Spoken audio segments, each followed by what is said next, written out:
how about we bring optimization towards this? So Mm-hmm. how about we actually bring payments and ways to pay and so on, which if we go back to 2019, 2018 was about giving more choice.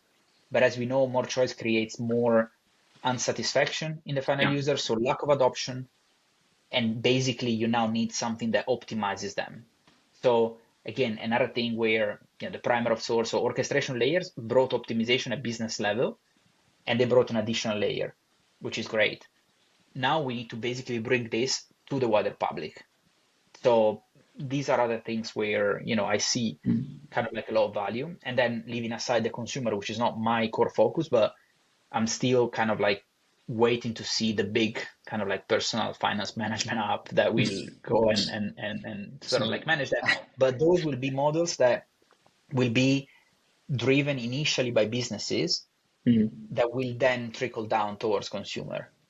I yeah. naturally see that, and we are already seeing. We've recently done an investment into a company that is working on agents for buy side to actually Mm, help optimizing margins and help optimizing the flow of what is essentially the creation of the management fee into buy side. So highly mm. competitive environment and so on and so forth. When those use cases are unlocked and people see that there's value in there, naturally we'll see other areas being affected by this in a more kind of like effective way, I think. Yeah, no, I think there are many interesting topics on what you just said.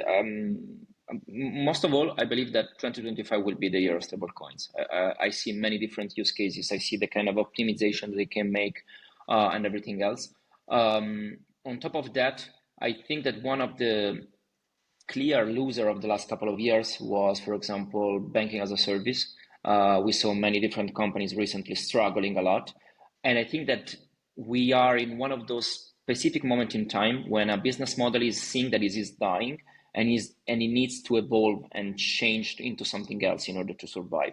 And I think that this could be the year for banking as a service in order to have something new based on the same kind of concept, and Yeah. optimization could actually be the case there because those kind of business models are very, very expensive, capital intensive, a lot of people working on it. And you can actually have a lot of optimization, bringing prices down and actually having a new model about it. So I think this Mhm. could be one of the things that we can see.